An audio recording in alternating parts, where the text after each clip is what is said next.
സത്യാന്വേഷണത്തിൽ എത്താനുള്ള ഒരേ ഒരു മാർഗം മെഡിറ്റേഷനാണ്, അല്ലെങ്കിൽ ധ്യാനമാണ്.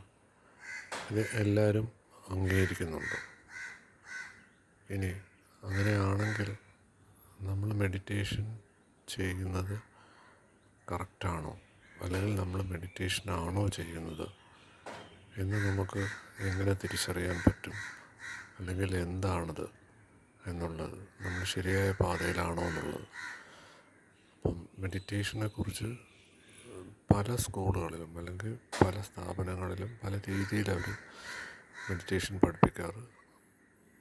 500ഓളം ടൈപ്പ് മെഡിറ്റേഷനുണ്ട് നമ്മൾ പല പുസ്തകങ്ങളിലൂടെ നോക്കുകയാണെങ്കിൽ. അപ്പം ഈ ഒരു മെഡിറ്റേഷൻ പ്രോസസ്സ് ഒരു തുടക്ക എന്നുള്ള നിലയ്ക്ക് വരുമ്പോൾ ചിലപ്പോൾ ഒരു നാമമോ രൂപമോ അല്ലെങ്കിൽ ഒരു പ്രത്യേക ക്രിയയോ ഒക്കെ ഇവർ നമുക്ക് പറഞ്ഞു തരും. അപ്പം ഇത് യഥാർത്ഥത്തിലുള്ള മെഡിറ്റേഷനാണോ എന്ന് ചോദിച്ചാൽ ഇത് ശുദ്ധബോധത്തിലേക്ക്, പ്യുവർ കോൺഷ്യസ്നസ് അവയർനെസ്സിലേക്ക് കടക്കാനുള്ളൊരു മാർഗമാണ്. അപ്പം അത് നമ്മൾ അതിലൂടെ കടന്ന് ചെല്ലുന്ന സമയത്ത് നമ്മൾ ചെയ്യുന്ന ക്രിയ അല്ലെങ്കിൽ ഇപ്പോൾ ചെയ്യുന്ന ഏത് രീതിയിലുള്ള മെഡിറ്റേഷനും നമ്മൾ ഉപേക്ഷിക്കേണ്ടി വരും. കാര്യം നമ്മൾ മെഡിറ്റേഷൻ ഒരാൾ നമുക്ക് പറഞ്ഞു തന്നു, ഒരു പുസ്തകത്തിലൂടെ നമ്മൾ വായിച്ച് ചെയ്യുമ്പോൾ അതൊരു കോൺസെപ്റ്റാണ്, അതൊരു തിയറിയാണ്. നമ്മൾ ആ തിയറി നമ്മൾ ടെസ്റ്റ് ചെയ്ത് നോക്കുകയാണ്. അപ്പം കോൺസെപ്റ്റ് അവിടെയുണ്ട്, നമ്മളുണ്ട്, ചെയ്യുന്ന പ്രോസസ്സുണ്ട്. അപ്പോൾ ഇത് സെപ്പറേറ്റ്നെസ്സിലാണ്. പ്യുവർ കോൺഷ്യസ്നെസ്സിൽ ശൂന്യതയാണ്. അപ്പോൾ ഇത് ആണ് ശരിക്കും നമ്മൾ മെഡിറ്റേഷൻ ചെയ്ത് പ്രോഗ്രസ് ചെയ്യുമ്പം നമ്മൾ ക്രമേണ വിടേണ്ടത്. എന്ന് പറഞ്ഞാൽ ഏതൊരു കാര്യം ചെയ്യുമ്പോഴും മെഡിറ്റേഷൻ ചെയ്യുമ്പോൾ നമുക്കതിൻ്റേതായ ഗുണവും സിദ്ധിയും സുഖവും എല്ലാം ടെമ്പററി ആയിട്ട് കിട്ടും. പക്ഷേ അത് പെർമനൻ്റായിട്ട് കിട്ടണമെങ്കിൽ അത് നമ്മൾ ഉപേക്ഷിച്ച് പോകുന്നൊരവസ്ഥയുണ്ട്. അവിടെ മെഡിറ്റേഷൻ ചെയ്യുന്ന ആളും മെഡിറ്റേഷൻ ചെയ്യുന്ന പ്രോസസ്സും ഈ വസ്തുവും ഇല്ല. ഇതാണ് മെഡിറ്റേഷൻ്റെ തുടക്കവും മെഡിറ്റേഷൻ അവസാനം ഉപേക്ഷിക്കുന്ന സ്റ്റേജ്. നമ്മളത് ഏത് ടൈപ്പ് മെഡിറ്റേഷൻ ചെയ്യുന്നു എന്നുള്ളതിനെക്കുറിച്ച് ഒരു പ്രസക്തവുമില്ല. അത് ഓരോരുത്തർക്കും അനുയോജ്യമായ മെഡിറ്റേഷൻ അവർ കണ്ടെത്തും എന്നുള്ളതാണ്. ആ കണ്ടെത്തുക എന്നുള്ളത് അവരവരുടെ പരീക്ഷണശാലയിൽ ഉപയോഗിക്കുകയും അതിലനുയോജ്യമായ കാര്യങ്ങൾ ചെയ്ത് അവർ മുമ്പോട്ട് പോവുകയും ചെയ്യും. അത് ഭക്ഷണത്തെക്കുറിച്ച് പറഞ്ഞാലും സ്വഭാവ രീതികളെക്കുറിച്ച് പറഞ്ഞാലും അത് ഓരോരുത്തരുടെ വാസന അനുസരിച്ച് ആണത് അവർക്ക് അനുയോജ്യമായി വരുന്നത്. അതുകൊണ്ടാണ് മറ്റൊരാൾ പറയുന്നതും മറ്റൊരാൾ നിർബന്ധിക്കുന്നതും നമ്മൾ കേൾക്കരുതെന്ന് പറയുന്നത്. ഇതാണ് നമ്മൾ മെഡിറ്റേഷൻ ചെയ്യുമ്പോൾ ശ്രദ്ധിക്കേണ്ട കാര്യങ്ങൾ.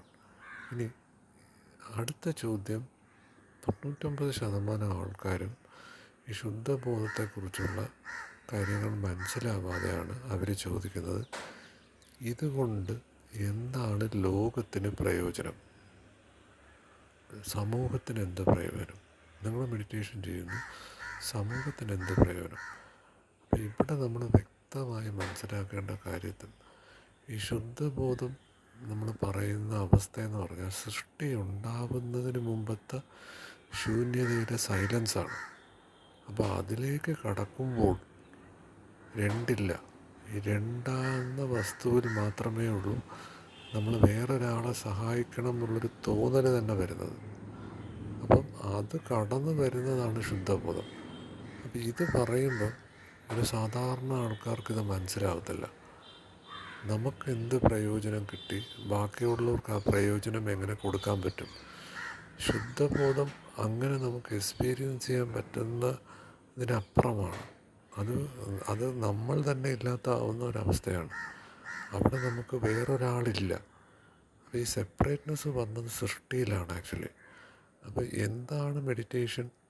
അത് പറഞ്ഞു, മെഡിറ്റേഷൻ തുടക്കം ചെയ്യണം, പിന്നെ അത് ഉപേക്ഷിക്കണം. ശുദ്ധബോധത്തിൽ നമ്മൾ തന്നെ അല്ലെങ്കിൽ നമ്മുടെ ശരീരം തന്നെ ഇല്ലാത്തൊരവസ്ഥ നമുക്ക് എക്സ്പീരിയൻസ് ചെയ്യാൻ പറ്റുന്ന ഒരു പരമാനന്ദമാണ്. അപ്പോൾ ഒരിക്കലും ഒരു പരമാനന്ദമോ ആനന്ദമോ നമുക്ക് വേറൊരാൾക്ക് ഷെയർ ചെയ്യാൻ പറ്റുന്നതല്ല. അപ്പോൾ ഇത് ഒരു കോൺട്രഡിക്ഷൻ അല്ല ആക്ച്വലി.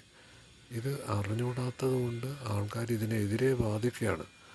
അപ്പോൾ പലപ്പോഴും ഇത് കേട്ടിട്ട് നമുക്ക് തോന്നും ഇതാണ് ശരി എന്ന് തോന്നും. ഇതല്ല ശരി, ഇതാണ് വാസ്തവം. അപ്പം അവിടെ എന്താണ് നമ്മൾ നമ്മൾ നമ്മൾ ഈ പറയുന്ന നമ്മുടെ ഗുണങ്ങൾക്കതീതമാണ് എന്ന് പറഞ്ഞാൽ നാം തന്നെ ഇല്ലാത്തൊരവസ്ഥയാണ് അവിടെ സംഭവിക്കുന്നത്. അപ്പോൾ ഇതാണ് ഈ ഒരു അവയർനെസ്, സെർച്ച് ഫോർ ട്രൂത്തിലേക്ക് കടക്കുന്നവരെ എക്സ്പീരിയൻസ് ചെയ്യുന്നത് പരമാനന്ദമാണ്, എറ്റേണൽ ബ്ലിസ്സാണ്.